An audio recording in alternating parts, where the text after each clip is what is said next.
En d'autres mots, elle ne dépend pas de la bonté d'Abraham, mais de celle de Dieu. Non pas de sa fidélité, mais de celle de Dieu. Des années plus tard, toujours avant que les 10 commandements ne soient donnés, cela arrivera 450 ans plus tard. Les descendants d'Abraham devinrent 12 tribus en Égypte, et puis vint un pharaon qui ne connaissait pas Joseph et qui les oppressa. Le pharaon est l'image du diable. Alors pendant qu'ils souffraient sous les coups de fouet de leurs tyrans égyptiens, ils crièrent à Dieu. Dieu les entendit du ciel. Beaucoup sont loin d'être parfaits en fait. Quand vous étudiez la Bible, vous vous rendez compte que beaucoup d'entre eux prièrent les dieux d'Égypte. Et Dieu leur envoyait un sauveur, comme Jésus, Moïse, un sauveur pour les délivrer. Alors Moïse les sauve, pas parce qu'ils sont bons, mais parce que Dieu est bon. Dieu n'oublie pas son alliance avec Abraham, Isaac et Jacob. Il y a des années de cela, Dieu m'a parlé et m'a dit « Étudie de l'Égypte au mont Sinaï, où la loi fut donnée. C'est une image de pure grâce.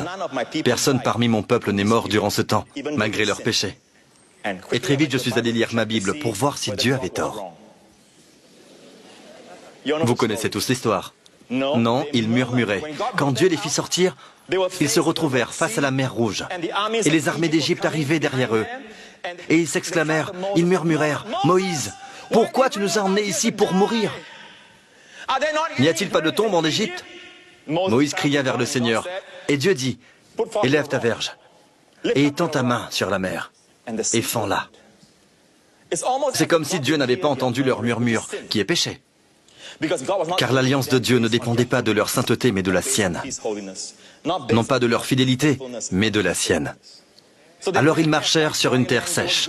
Tout allait bien pour un moment. Cela dura 3 jours. Puis, les eaux amères de Mara. Ils essayèrent de boire cette eau, mais elle était empoisonnée. Alors ils murmurèrent encore contre Moïse. Moïse cria à l'Éternel, et l'Éternel lui indiqua un bois. Christ fut crucifié sur un bois, qu'il jeta dans les eaux, et elles devinrent douces. Et ils étaient heureux pour un moment. D'accord ?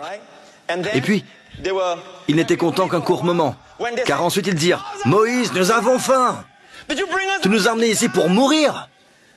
Combien parmi vous savez que murmurer c'est péché? Et Moïse cria vers le Seigneur, et Dieu lui dit, « Je ferai pleuvoir. » Quoi? Le jugement? Non, la manne. On dirait que chaque nouveau murmure, chaque nouvelle plainte apporte un nouveau lot de grâce. Pas parce qu'il est bon de se plaindre. Non, c'est mauvais. Mais Dieu démontrait qu'ils n'étaient pas sous une alliance de loi. Ils étaient sous une alliance de faveur non méritée. Clairement pas, vu leur attitude. Toujours est-il, Dieu déversa sa grâce encore et encore. Mais quelque chose arriva quand ils arrivèrent au pied du mont Sinaï. À partir de ce moment, après que Dieu eut donné les 10 commandements, quand ils murmurèrent, ils moururent. Quand ils se plaignirent, ils tombèrent raides morts. Alors quelque chose arriva en ce temps-là. Avant, personne ne meurt malgré leurs plaintes. Et le même péché ensuite cause leur mort. Donc il y a des années de cela, Dieu m'a dit d'étudier cela. Il s'est passé quelque chose dans le chapitre 19 de l'Exode. Le peuple, en substance, changea d'alliance. C'est ce qu'ils dirent à Dieu. Dieu donna les 10 commandements. Mais le chapitre 19 nous apprend pourquoi.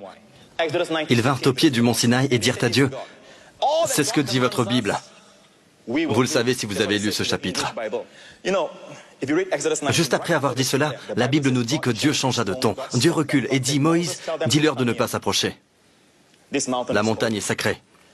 Si vous voulez que je vous bénisse en me basant sur votre bonté, sur votre fidélité, et non pas sur ma bonté et ma fidélité, prenez garde de ne pas vous approcher de la montagne où vous mourrez. » Mais Pasteur Prince, qu'en est-il de nos actions, notre comportement, notre morale?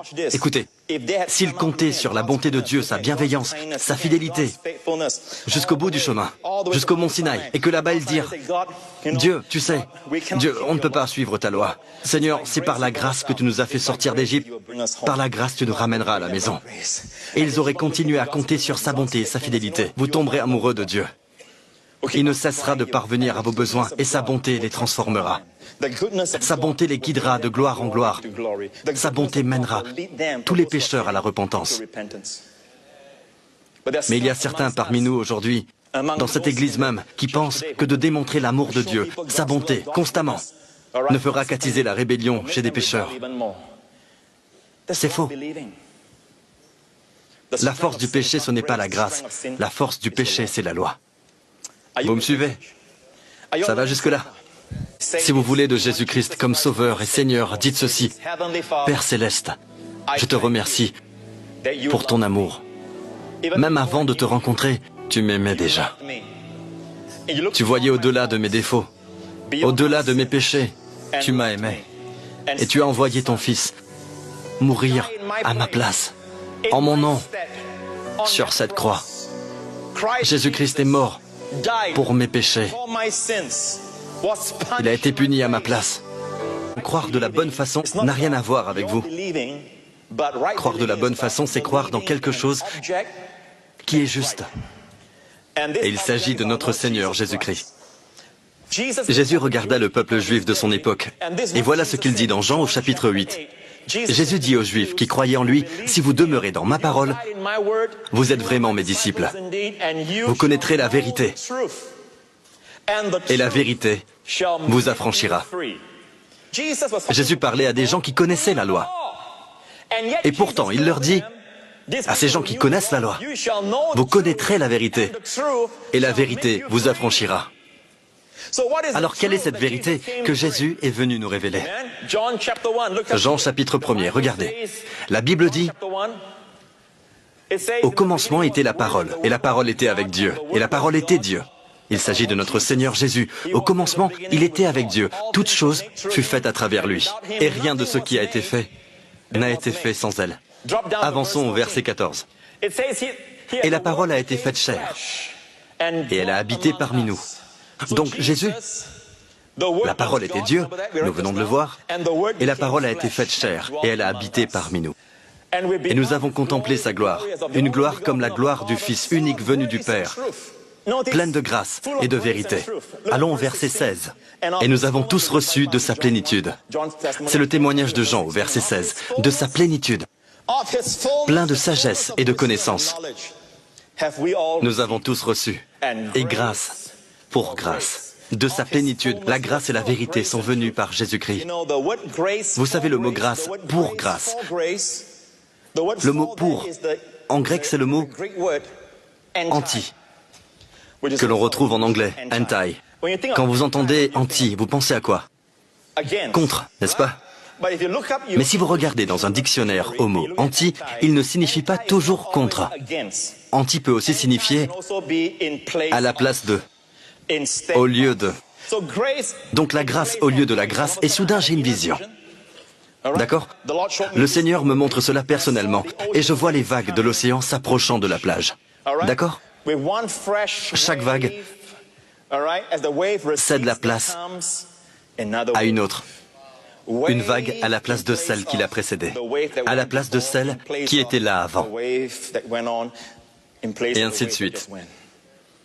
En d'autres mots, il n'y aura jamais un vide dans votre vie qui ne pourra être comblé par une nouvelle vague de grâce venant de Dieu. Il n'y a pas de besoin dans votre vie qui ne peut être comblé entièrement, abondamment, par sa grâce. Après avoir eu recours à une grâce par exemple, une autre arrive et la meilleure image que je peux vous donner est celle de ce voyage en début d'année avec quelques-uns de mes pasteurs. Nous sommes allés en Israël, qui sortait d'une période de sécheresse, officiellement plus de 10 ans de sécheresse. Et il y avait un grand déluge de pluie et même de la neige à Jérusalem. Et nous sommes allés en mars, au printemps. Je n'avais jamais vu la mer de Galilée comme cela. Regardez. Nous avons filmé cela aux abords de la mer de Galilée. Et regardez, une vague arrive. La première, le salut. Nous avons tous été sauvés. On pensait que c'était tout. Mais non, une autre arrive. Nous voilà baptisés du Saint-Esprit, avec le parler en langue et les dons de l'Esprit. Une autre arrive pour nos corps. Nous sommes guéris. Alléluia.